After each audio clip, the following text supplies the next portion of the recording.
deceiver can keep us focused on this false manhood, this false bravado.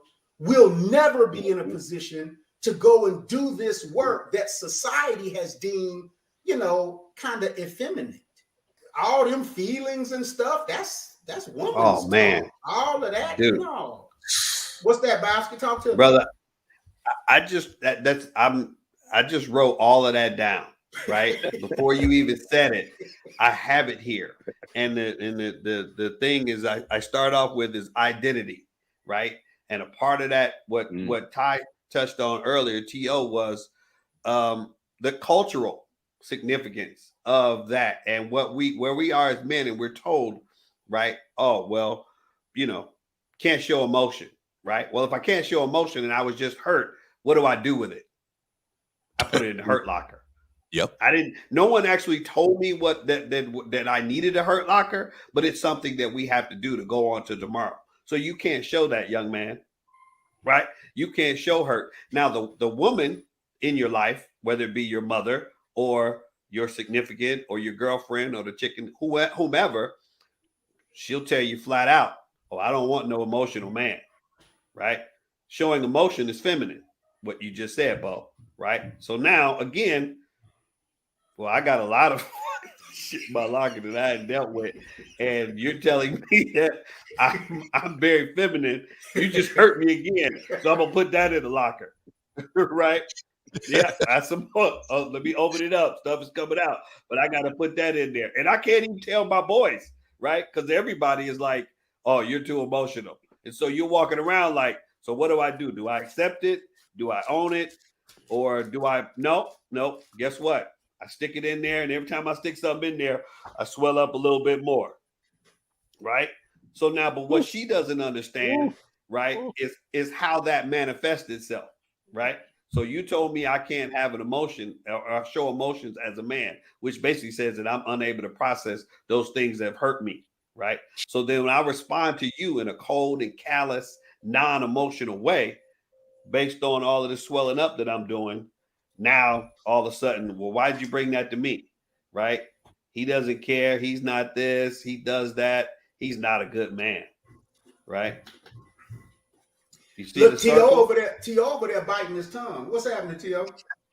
Bro, I mean, a couple of things. Bowski, as you were saying, swelling up, I thought about the medicinal import of that. The major contributor to disease is inflammation.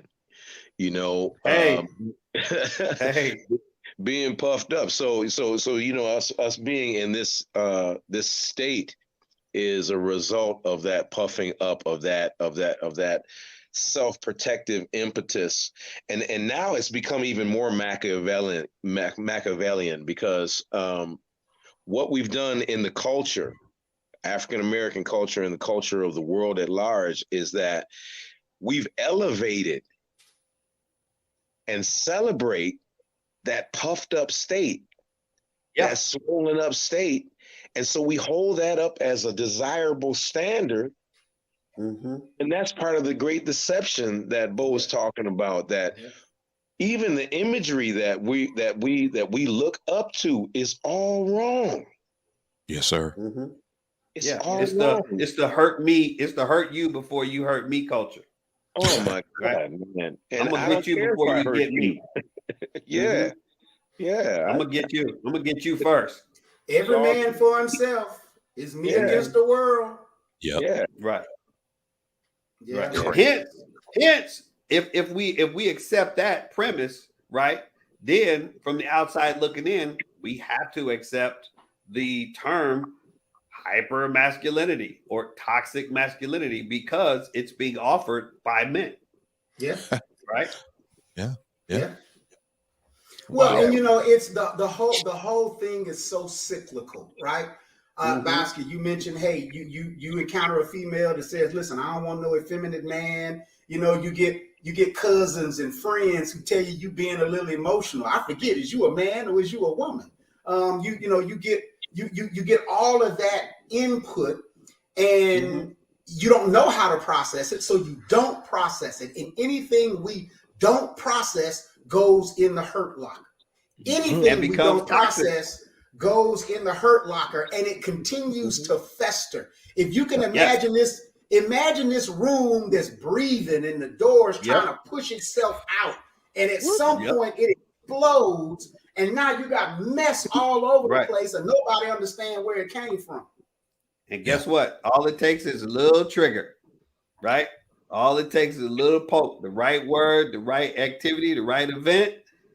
Oh yeah, you're gonna get it. You're gonna get that work now. And so I want to tie the conversations back to the 4-year-old T.O.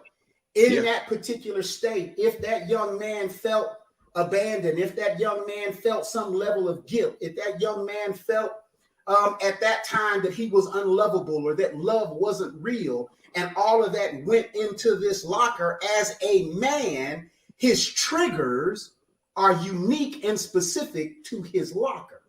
Yes. And so when something happens that triggers what's in that locker, it all gets sideways real quick. Real fast. Because that's too close to home. Yeah. And not only that, like I indicated before, alluded to, during that same period in my life, that very formative point in my life, one of the other things is that, I saw a certain amount or felt a certain amount of abandonment from my mom, at the same time, because oftentimes she left us in the care of, because at that time, not soon after that, right before I turned 5, my mom had my sister, who was fathered by another man.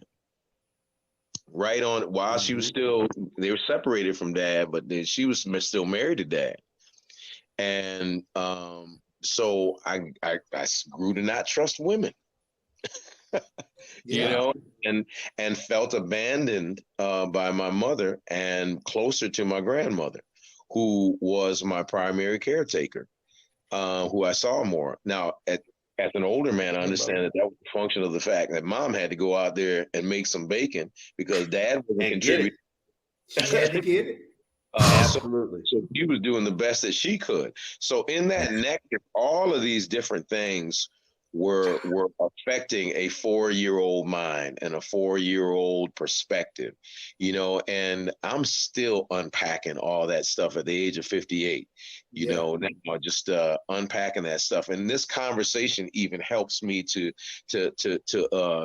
see it more clearly and to be able to gain greater perspective on all of that. And I'm thankful for it, every bit of it, because I'm all about going in there and putting in this work, man. That's the context we use. We call it putting in this work. We got to do this work. We got to. Well, listen, man, I feel like this conversation is exactly what this forum is for. Man, talk about it. I feel like we are closer to home in this conversation than any of our previous ones. Man. Because it's our own vulnerability. It's our own transparency that is most powerful. We talked about the great deceiver. The great deceiver wants you to think your power is in being puffed up. Your power is in being hard and rigid and unrelenting. Your power is all imagined as this very destructive force that moves through any situation and gets its way. When the truth of the matter is, and again, these folks know who I am, and I don't like to proselytize any of that kind of stuff, but there's this concept in scripture that the last shall be first. The tail is the head. And to be greatest, you have to be the servant of all. And so it is assuming this posture of transparent servitude that makes us most powerful.